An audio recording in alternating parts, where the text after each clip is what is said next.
Halo guys, kembali bersama gue aja si netizen yang suka ngebahas bola. Oke, jadi gue baru saja menyaksikan podcastnya Tom Haye ya, dimana dia tadi bercerita soal pengalamannya bersama pelatih baru timnas Indonesia saat ini.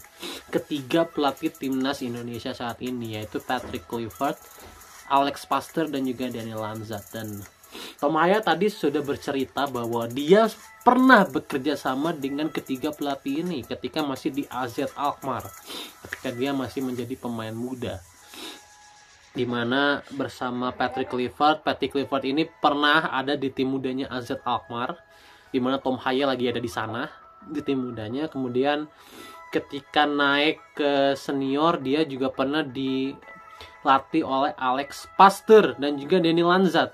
Daniel Lanzat ini pernah menjadi asistennya Marco van Basten kalau nggak salah ya, di AZ Alkmaar.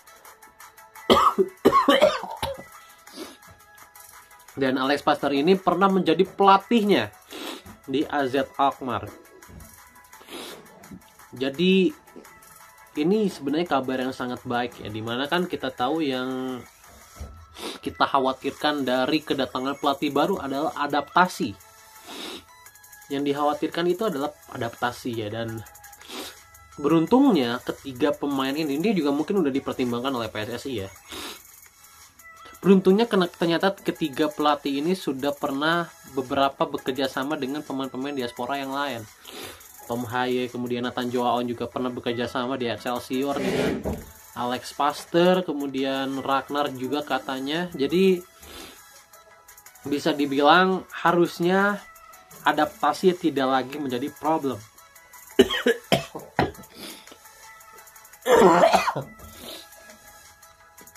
Adaptasi harusnya tidak lagi menjadi problem ya. Artinya tinggal menyesuaikan taktik antara Kluivert, Pastoor, Lanzat, dan juga pemainnya. Karena apa?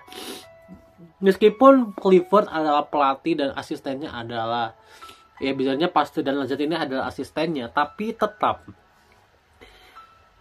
Patrick Kluivert, Daniel Lanzat, dan Alex Pastoor ini punya filosofi yang berbeda, punya juga signatur formasi yang berbeda, punya juga selera yang berbeda. Jadi ini gua rasa yang harus disatukan oleh ketiga pelatih ini sebelum menentukan siapa pemain yang cocok dan formasi apa yang cocok untuk timnas Indonesia. Kenapa? Karena signatur formasi Patrick Kluivert adalah 4-2-3-1. Kemudian Alex Pastoor bermain dengan 3 back, 3-4-3 atau 3-4-1-2 atau 3-4-2-1. Daniel Lanzat juga bermain 3 back, 3-5-2.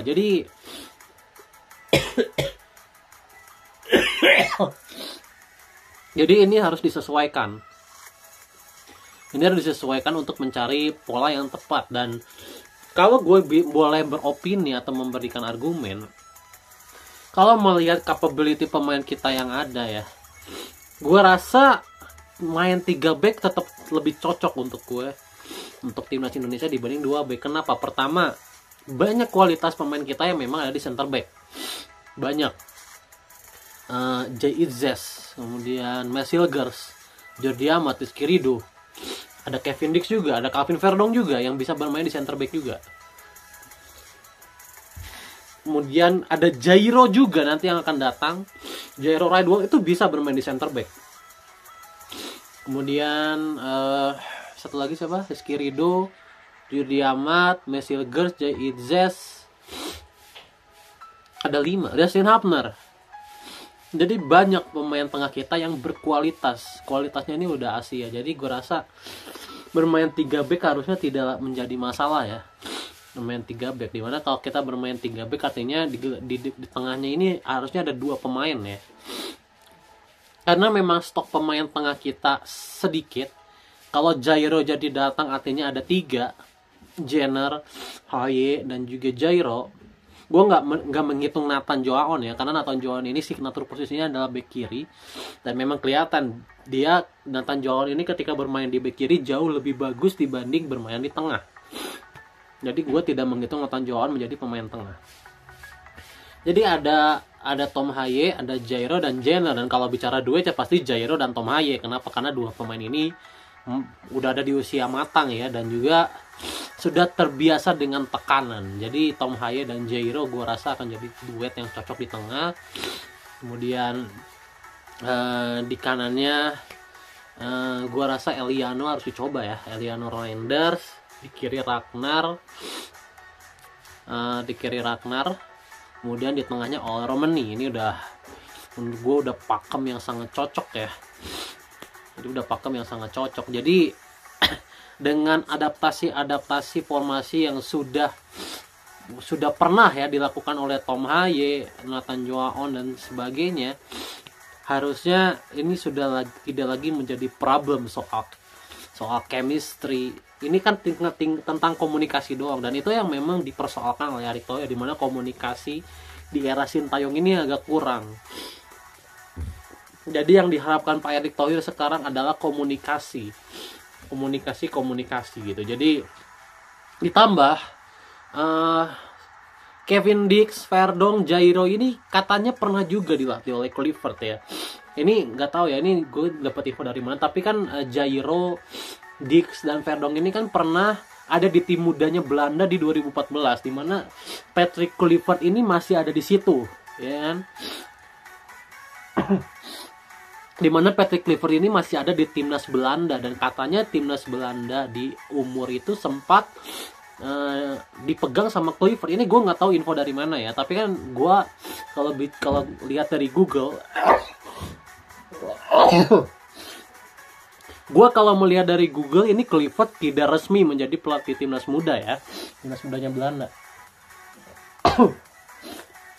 Tapi dari beberapa orang Belanda, media Belanda bilang bahwa Patrick Kluivert ini pernah ada di timnas mudanya Belanda. Artinya Patrick Kluivert ini pernah memegang Kevin Dix, Verdonk dan juga Jairo yang di 2014 ada di timnas mudanya Belanda. Sama Sandy Walsh juga ya, ada Sandy Walsh juga. Jadi ini juga salah satu keuntungan tersendiri dari segi adaptasi, di mana pemain diaspora terutama ini sudah mengenal gaya kepelatihannya Kluivert, sudah mengenal juga gaya kepelatihannya Alex Pastoor. Jadi nanti di bulan Maret gue rasa sudah tidak perlu lagi ada banyak perkenalan karena sudah saling kenal. Kemudian secara signatur formasi juga udah saling kenal, tinggal ngobrolnya aja mau pakai formasi apa. Gue rasa mungkin yang harus banyak beradaptasi mungkin pemain lokal ya, pemain di Liga 1, pemain yang tidak pernah bersentuhan langsung dengan Kluivert, Alex Pastoor dan Danny Lanzat. Jadi gue berharap di bulan depan Kluivert dan timnya Alex Pastoor dan Danny Lanzat ini akan ke Indonesia ya kan, di Februari nanti sampai nanti pertandingan di bulan Maret ini akan full di Indonesia ya, ibaratnya akan tinggal di Indonesia, menetap di Indonesia, dan akan memantau liga kita, akan juga memantau SSB kita. Jadi gue harap di waktu 1,5 bulan ini bisa dimaksimalkan pemain yang ada di Liga 1, pemain timnas yang ada di Liga 1 untuk mendekatkan diri dengan Kluivert dan timnya. Gitu. Gue harap juga pemain Liga 1 tidak malu-malu untuk banyak bertanya gitu.